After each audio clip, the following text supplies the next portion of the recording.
누가복음 5장 1절에서 11절 말씀. 무리가 몰려와서 하나님의 말씀을 들을새 예수는 게네사렛 호숫가에 서서 호숫가에 배 두 척이 있는 것을 보시니 어부들은 배에서 나와서 그물을 씻는지라. 예수께서 한 배에 오르시니 그 배는 시몬의 배라. 육지에서 조금 떼기를 청하시고 앉으사 배에서 무리를 가르치시더니 말씀을 마치시고 시몬에게 이르시되 깊은 데로 가서 그물을 내려 고기를 잡으라. 시몬이 대답하여 이르되 선생님, 우리들이 밤이 새도록 수고하였으되 잡은 것이 없지만은 말씀에 의지하여 내가 그물을 내리리이다 하고 그렇게 하니 고기를 잡은 것이 심히 많아 그물이 찢어지는지라. 이에 다른 배에 있는 동무들에게 손짓하여 와서 도와달라 하니 그들이 와서 두 배의 채움에 잠기게 되었더라. 시몬 베드로가 이를 보고 예수의 무릎 아래에 엎드려 이르되 주여, 나를 떠나소서, 나는 죄인이로소이다 하니 이는 자기 및 자기와 함께 있는 모든 사람이 고기 잡힌 것으로 말미암아 놀라고 세베대의 아들로서 시몬의 동업자인 야고보와 요한도 놀랐습니다. 예수께서 시몬에게 이르시되 무서워하지 말라. 이제 후로는 내가 사람을 취하리라 하시니 그들이 배들을 육지에 대고 모든 것을 버려두고 예수를 따르니라. 아멘. 누가복음 5장 1절에서 11절 함께 말씀을 읽었습니다. 오늘 본문 중심으로 예수님께 집중하는 사람들, 그 앞에다가 한 문장을 더 넣고 싶습니다. 믿음의 사람들은,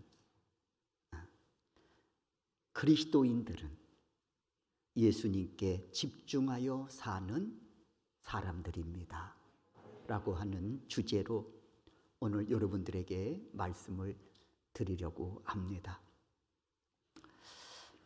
초등학교 다닐 때 과학 시간에 이런 실험을 한 적이 있습니다. 볼록 렌즈를 사용해서 햇빛을 한 곳에 이렇게 모으지요. 그리고 목지를 태웠던 그런 실험을 실시했던 그런 일들이 생각이 납니다.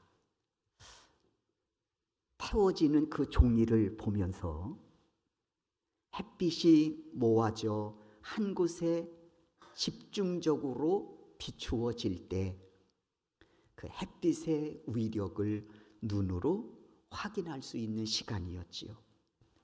그리고 그 일을 볼록 렌즈가 감당하고 있다는 사실도 알게 됐습니다. 믿음의 사람들은, 그리스도인들은 무슨 일을 만나든 예수님께 집중하여 사는 사람들입니다.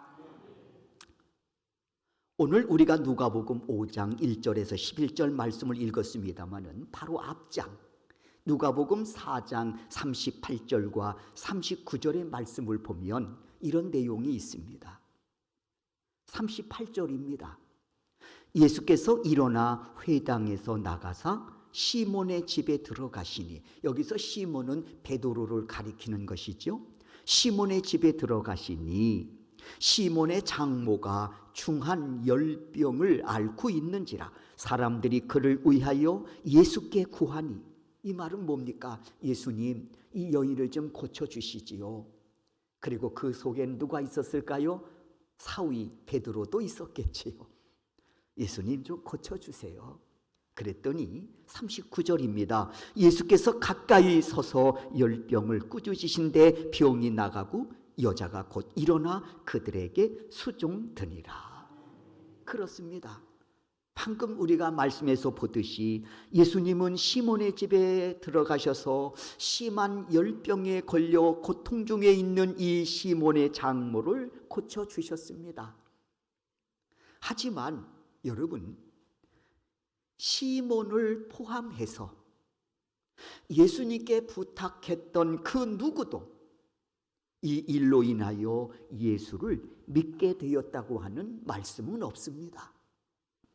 다만 열병이 고쳐진 그 사실을 보고는 야, 참 놀랍다. 야, 신기하다.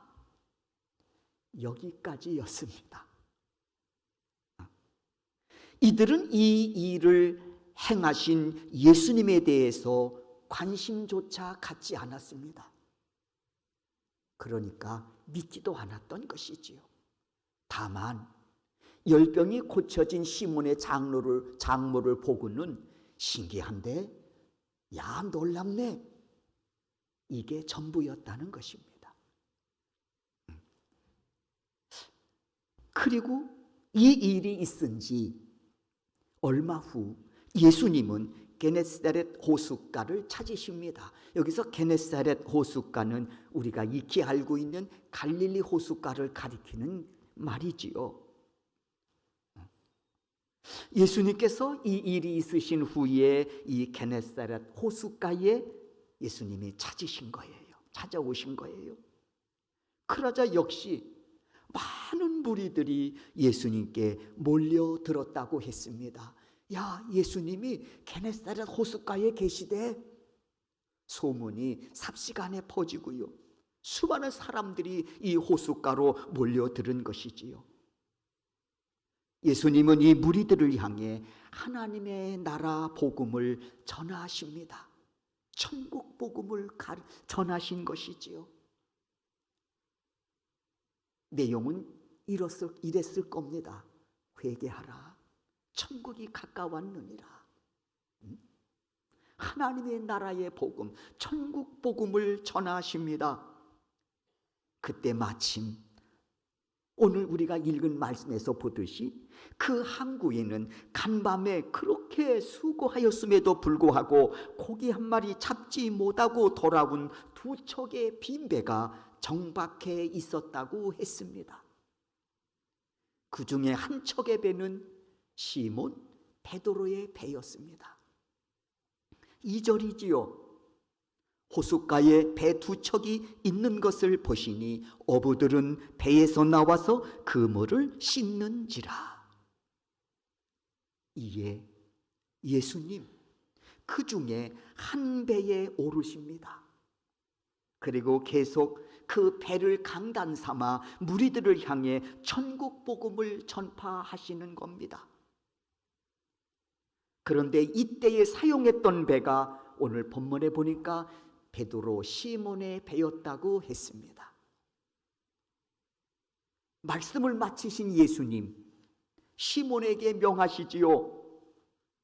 깊은 데로 가서 그물을 내려 고기를 잡으라고 말입니다. 사실 지금 이 시몬 베드로의 입장에서 보면 이 말씀을 아멘 하고 순종으로 받기에는 여러 가지 조건이 맞지가 않습니다. 간밤에 밤새도록 그물을 내려 고기를 잡으려고 했지만 한 마리 잡지 못하고 날이 새니까 빈배로 돌아온 겁니다. 그리고 그물을 막 씻었습니다. 이제는 오늘 하루를 이제 간밤에 일했던 모든 것을 마무리를 지은 겁니다. 그런데 다시 호숫가로 나가서 깊은 데로 그물을 내려 고기를 잡으라고 하는 이 말씀에 순종하기에는 육신적으로 너무 피곤한 겁니다. 또 하나는 지금 이 명을 내리고 계신 예수님이 누굽니까? 목수입니다. 직업이 말하자면 아버지가 목수였잖아요. 요셉이. 그러니까 대를 이어서 아버지의 일을 도왔을 겁니다. 그러니까 실상은 예수님은 이 바다에 대해서 고기 잡는 일에 대해서는 세상적인 기준으로 보면 아무것도 알 수 없는 사람입니다. 그런데 지금 이 베드로는 누굽니까? 이 갈릴리 호숫가에서 잔뼈가 굵은 어부입니다. 어부에게 목수가 깊은 데 가서 그물을 내려 고기를 잡으라? 어부 입장에서는 목수의 말을 듣기는 쉽지 않았을 겁니다. 그래서 순종하면서 시몬 베드로가 이렇게 말하는 겁니다. 선생님, 우리들이 밤이 새도록 수고하였을 때 잡은 것이 없습니다마는 지금 제가 몹시 피곤합니다. 하지만 말씀에 의지하여 내가 그물을 내리겠습니다. 말씀에 의지해서 하고 순종합니다. 그 결과 6절의 말씀에서 보듯이 그렇게 하니 고기를 잡은 것이 힘이 많아 그물이 찢어지는지라. 그렇습니다. 잡힌 고기가 너무 많아서 주위에 있던 배의 도움을 청할 정도였습니다. 이에 항구에 돌아온 시몬 베드로는 무엇보다 먼저 예수님을 찾습니다.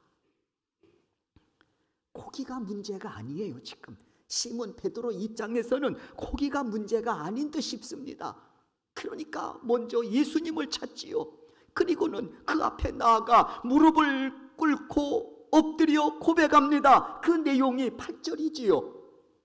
시몬 베드로가 이를 보고, 잡은 물고기를 보고 예수의 무릎 아래 엎드려 이르되 주여 나를 떠나소서 나는 죄인입니다 하고 고백합니다. 8절을 보십시오. 시몬 베드로가 이를 보고, 잡힌 물고기를 보고 예수님께 고백합니다. 주여 나를 떠나소서 저는요 죄인이에요.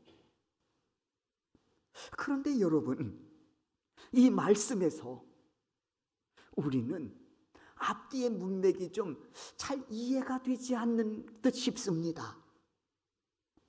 잡힌 물고기하고 주여 나를 떠나소서 나는 죄인입니다라는 이 고백이 도대체 무슨 상관관계가 있느냐는 겁니다.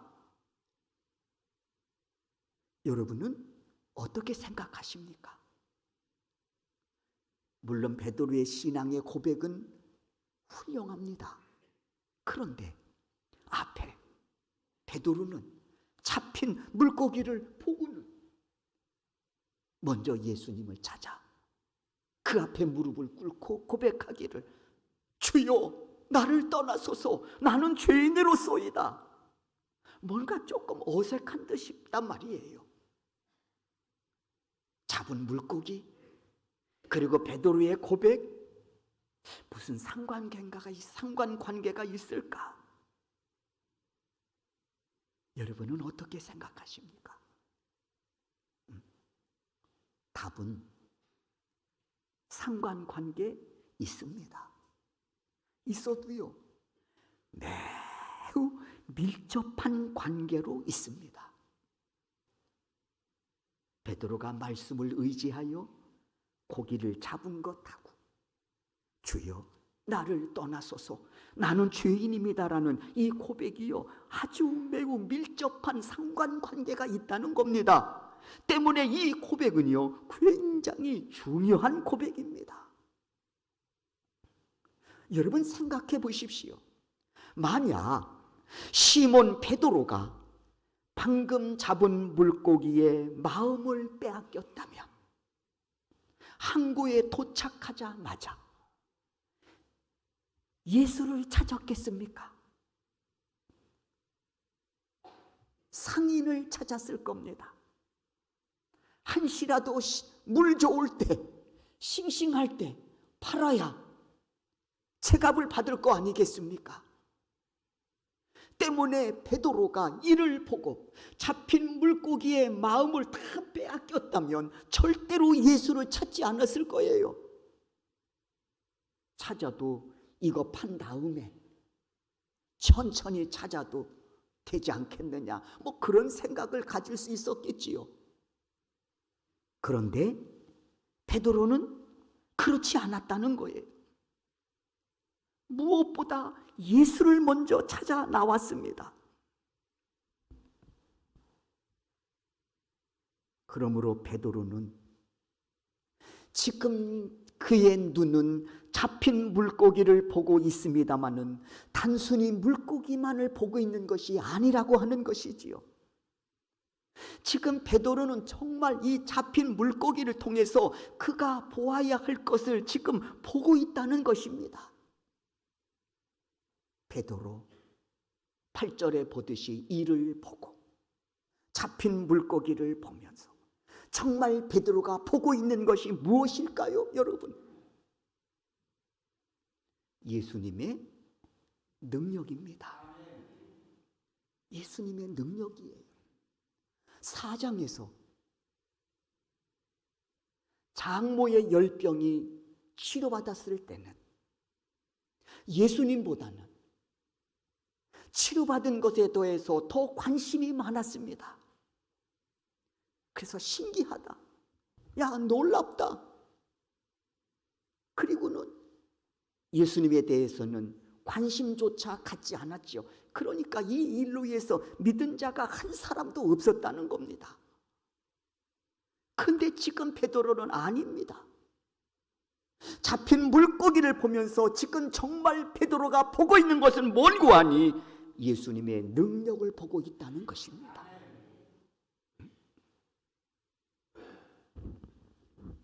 그 능력은 단순히 물고기를 잡는 능력이 아니지요. 단순히 물고기 잡는 능력이 아닙니다. 지금 시몬 베드로가 보고 있는 그 예수님의 능력은 뭔고 하니 우리를 죄에서 구원하실 예수 그리스도의 능력을 보고 있는 것입니다. 어떻게 이 사실을 알게 됐을까요, 베드로가? 정말 예수님의 가장 강력한 능력은 우리를 죄에서 구원하실 능력이라고 하는 이 사실을 이 시몬 베드로가 어떻게 알게 되었을까요? 어떻게 알게 됐을까요? 방금 전까지 베드로 천국 복음 들었잖아요. 하나님의 나라의 복음에 관해서 베드로가 들었지 않습니까? 예수님이 자신의 배에 오르시어서 하나님의 나라 복음을 선포하시는 그 말씀을 들었지 않습니까? 그때의 베드로는 깨달은 겁니다. 지금 하나님 나라 복음, 천국 복음을 전하고 계신 예수님이 우리를 죄에서 구원하실 구원자라고 하는 사실을 깨닫고 믿음을 갖게 되었다는 것입니다. 말씀을 들을 때 믿음을 선물로 받은 것입니다. 아, 저분이 하나님의 아들 독생자 예수 그리스도이시구나.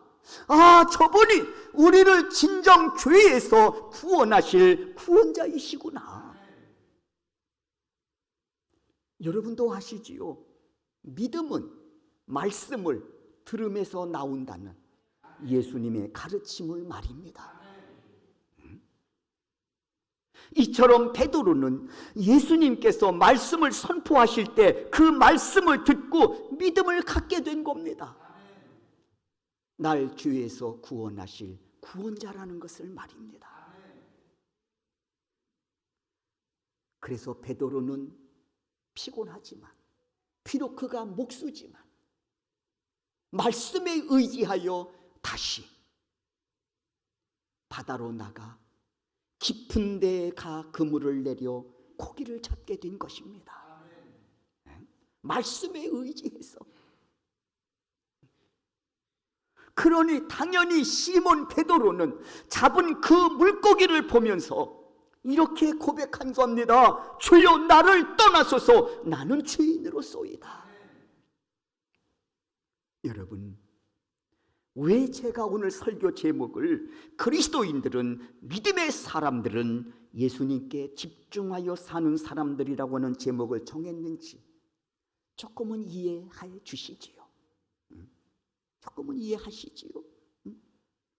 베드로가 만약 예수님께 집중하지 못하고 물고기의 마음을 빼앗겨 예수님을 떠났다면 어떻게 됐을까요?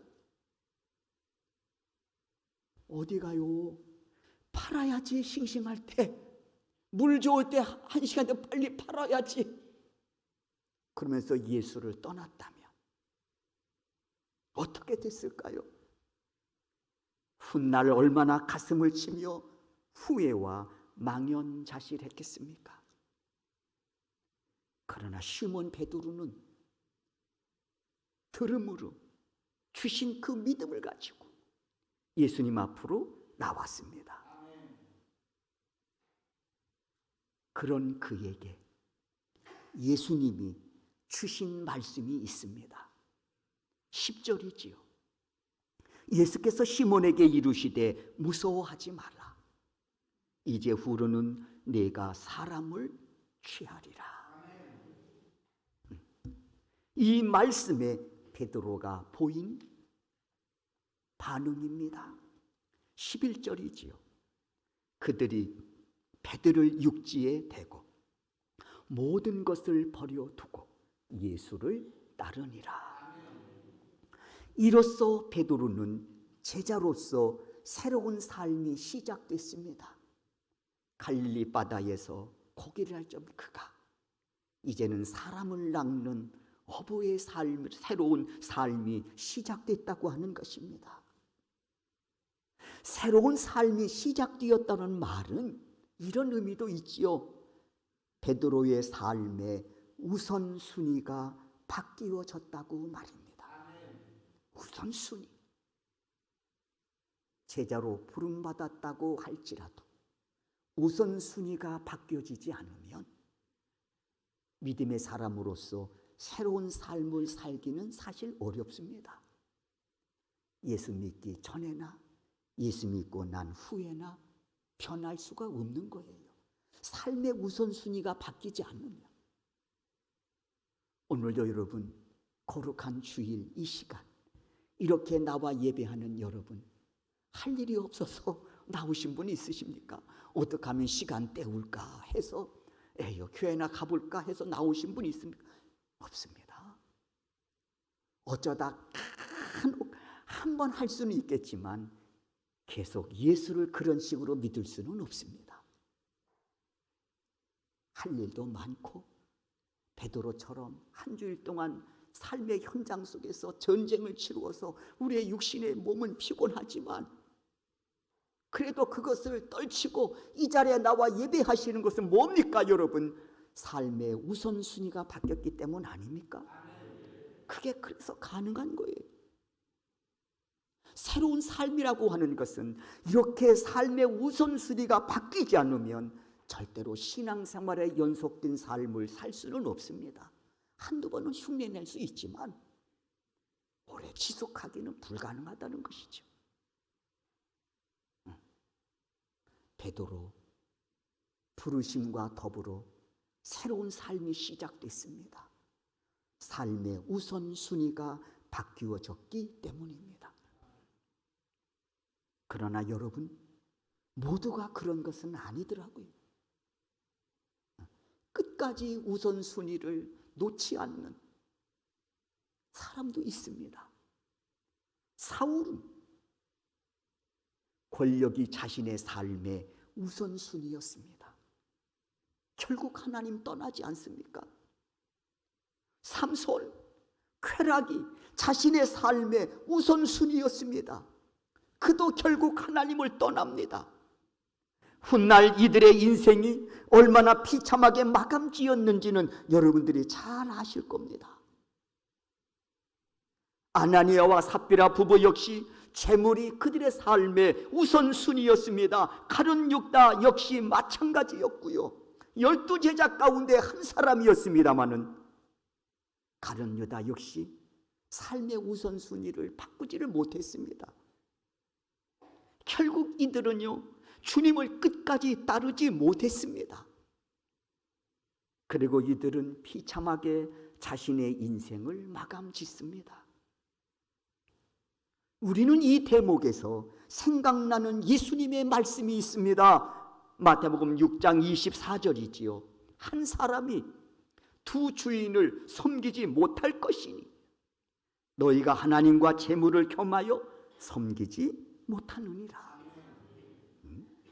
여기서 재물은 단순히 어떤 물질만을 가리키는 것은 아닙니다. 믿음을 떠난 자들의 세상 욕망을 가리키는 것입니다. 때문에 사울에게 재물은 권력이었습니다. 삼손에게 재물은 뭘까요? 쾌락이었습니다. 아나니와 삽비라 부부에게는 재물이었고요. 그러나 사랑하는 우리 소명의 성도 여러분, 모두가 다 또 그런 것은 아니에요. 믿음의 선진들은 어떤 상황 속에서도 하나님께 집중하여 사는 삶을 포기하지 않았습니다. 어떤 상황 속에서도 말이에요. 하나님께 집중하는 그 삶을 포기하지 않았단 말이에요. 요셉 역시 한순간도 하나님을 향하여 집중하는 삶에서 흐트러진 모습을 보이지 않았습니다. 형제들의 손에 의해 노예로 팔려갈지언정 하나님을 향해 집중하는 그의 삶에 흐트러짐을 보이지 않습니다. 억울하게 누명을 쓰고 옥에 갇혀도요, 하나님을 향해 집중하여 사는 그 삶이 흐트러지지 않습니다. 보디발 아내의 유혹 앞에서도 여전히 하나님께 집중하여 그의 삶에 그의 믿음이 흐트러진 모습 보이지 않습니다. 왜냐하면 하나님의 구원하심의 능력을 그가 믿었기 때문이었습니다. 구원하심의 능력.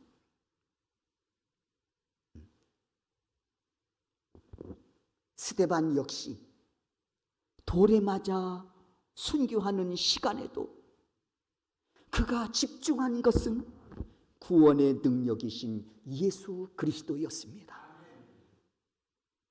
이는 그의 순교하는 모습에서, 그리고 그의 마지막 기도에서 여실히 드러나지요. 어쩔 수 없습니다. 내 속의 중심은 열매로 나타날 수밖에 없는 거예요. 사랑하면 사랑의 열매가, 미워하면 미움의 열매가, 이 뜻을 어떻게 거부할 수 있습니까? 속에는 미움이 있는데 사랑의 열매 맺을 수 있습니까? 어림도 없습니다. 내 속에는 절망과 낙심이 있는데 여러분 기쁨과 감사 열매가 맺을 수 있습니까? 없습니다. 내 삶의 열매는 내 속의 중심입니다.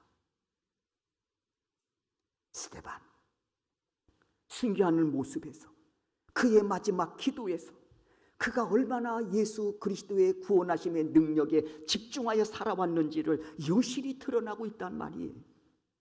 마지막 순교하는 그의 얼굴은 마치 천사처럼 환하게 빛을 발하고 있었다고 했습니다. 그리고 마지막 그의 기도는 이 죄를 저들에게 돌리지 말아달라고 하는 기도였습니다. 즉 저들의 죄를 용서해 달라는 기도였습니다. 어찌 이리 할 수 있었을까? 네? 구원하심의 능력을 믿는 믿음으로 무장되어 있었기 때문이었습니다. 그렇습니다. 그리스도인들은요, 이 믿음으로 살아가는 자들입니다. 그리고 구원의 은혜를 베푸신 예수님께 집중하여 사는 사람들입니다. 여러분은 누가 말해도 그리스도인입니다. 누가 말해도 믿음의 사람들입니다. 어디에 집중되어 있습니까? 여러분의 삶이 말입니다. 초점이 어디에 맞추어져 있습니까? 우리가 집중하여 구원의 능력을 의지하고 살아가고 있습니다. 그리고 그 예수님이 우리에게 약속하십니다. 마태복음 6장 33절입니다.